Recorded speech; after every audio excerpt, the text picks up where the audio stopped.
Les titres principaux, le Premier ministre a mis en avant les progrès réalisés à Kémissi, notamment l'aménagement du corridor urbain.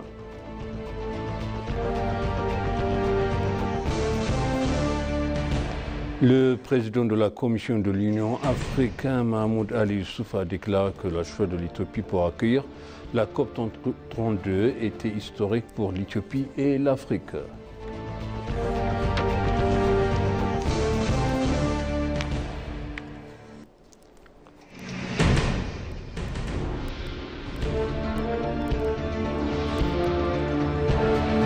Bienvenue chers téléspectateurs sur EBC, c'est moi Zalala Mourkana avec le journal. Dans un message publié sur les réseaux sociaux, le Premier ministre a indiqué avoir rencontré les habitants de la ville de Kémissi, soulignant que cette visite avait une signification particulière puisqu'il découvrait pour la première fois cette partie de la région d'Amara.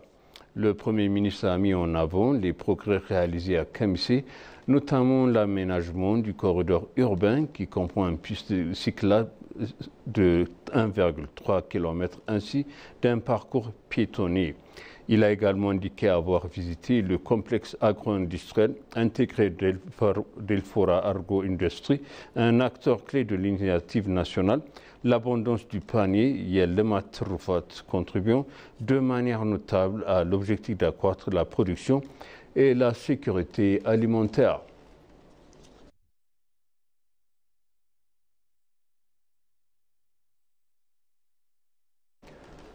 Le guichet unique MESOB permettra de résoudre définitivement les problèmes de service public, a déclaré le vice-premier ministre Tamasken Tourouna.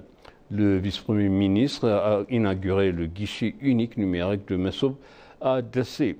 Il a apprécié que ce guichet unique, une initiative du Premier ministre Abiy Ahmed, permettra au gouvernement d'offrir un service public plus rapide via un centre unique pour la demande auparavant effectuée manuellement dans différentes régions.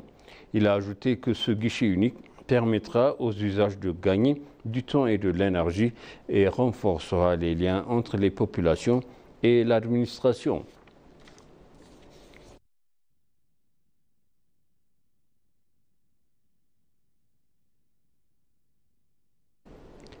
Le 10e forum des villes éthiopiennes se tient à Samara Loja sous le thème « Le développement urbain du service et l'excellence éthiopien ». Adem Farah a déclaré à cette occasion que le forum des villes éthiopiennes contribue de manière significative au renforcement de la fraternité et de la solidarité entre les pays. Il a réaffirmé que le travail accompli dans le cadre de ce développement constitue un modèle pour l'Afrique et que les travaux restants doivent être menés à bien tout en préservant les acquis.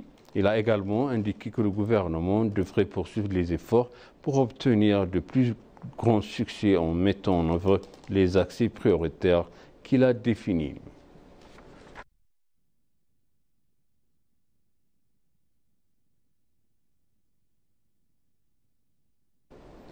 Les tensions actuelles entre l'Éthiopie et l'Érythrée ne sont pas liées à la frontière maritime de l'Éthiopie, a exprimé le ministre des Affaires étrangères Gédéon Timotheos.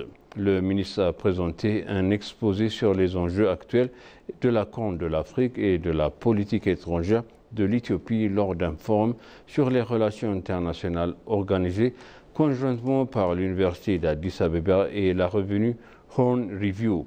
Gédéon a réaffirmé qu'il suffisait de consulter les gros titres et de leurs commentaires sur les réseaux sociaux pour constater que la Corne de l'Afrique traverse actuellement une période très difficile. Il a souligné l'importance de se souvenir de ce contexte et de passé historique pour éviter une compréhension superficielle des tensions actuelles.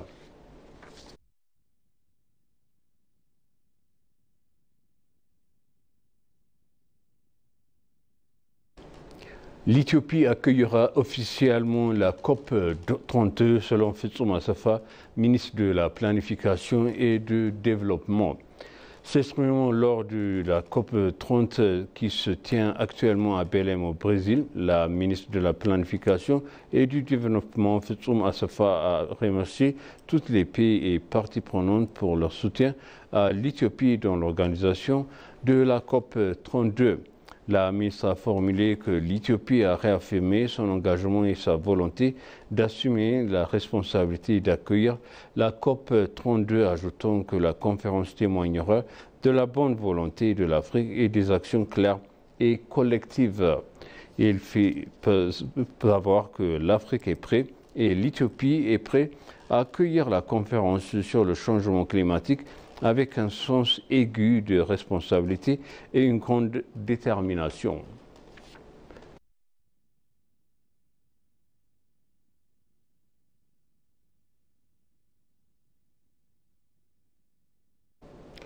L'Italie prépare un programme d'investissement ambitieux en Éthiopie, porté par un environnement attractif que Rome s'efforce de soutenir, a déclaré Claudio Pascalucci, délégué commercial italien à l'ambassade d'Italie à Addis Abeba, lors d'un entretien exclusif accordé à l'ENA. Selon lui, malgré la dimension des deux pays, les liens historiques et leurs relations étroites et le niveau actuel des échanges bilatéraux restent très faibles. Parmi les projets majeurs figure notamment un programme de logements sociaux pour lequel les opportunités de collaboration entre les entreprises italiennes et éthiopiennes ont été identifiées. Il a finalement salué les profondes réformes économiques engagées par l'Éthiopie pour transformer son économie, notant qu'elle est en passé le pays parmi les plus dynamiques et les plus importants du continent.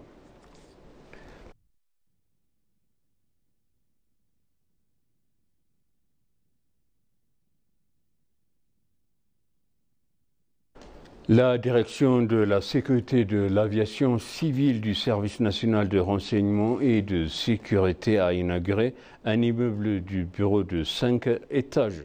Le directeur général adjoint du Service national de renseignement et de sécurité, Sissa Itola, a affirmé que le secteur de la sécurité aérienne doit évoluer avec son temps. Le directeur général du département de la sécurité de l'aviation civile, Asrat Kajala, a déclaré que la construction de ce bâtiment, outre la création d'un environnement de travail confortable, témoigne de l'engagement du pays et présente des grands avantages en renforçant son aspect institutionnel. Il a ajouté que ce bâtiment contribuera à la réalisation de l'objectif stratégique de devenir l'un des meilleurs prestataires de services de sécurité aérienne en Afrique.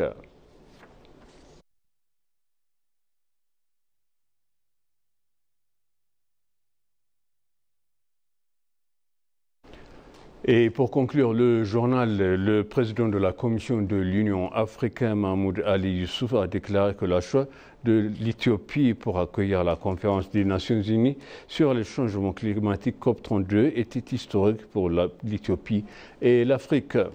Le président a félicité l'Éthiopie pour sa destination comme ville hôte de la conférence internationale sur les changements climatiques COP32.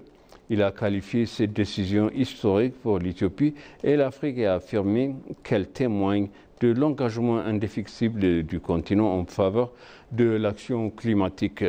Le choix d'Addis Abeba, siège de l'Union africaine et centre de la diplomatie mondiale pour accueillir la conférence, renforcera encore son rôle central dans la coopération internationale.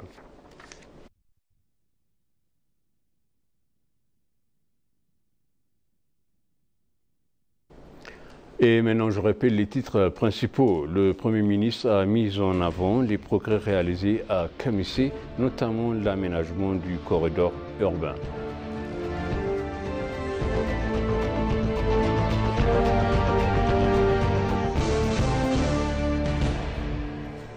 Le président de la Commission de l'Union africaine, Mahmoud Ali Youssouf, a déclaré que le choix de l'Éthiopie pour accueillir la COP32 était historique pour l'Éthiopie et l'Afrique.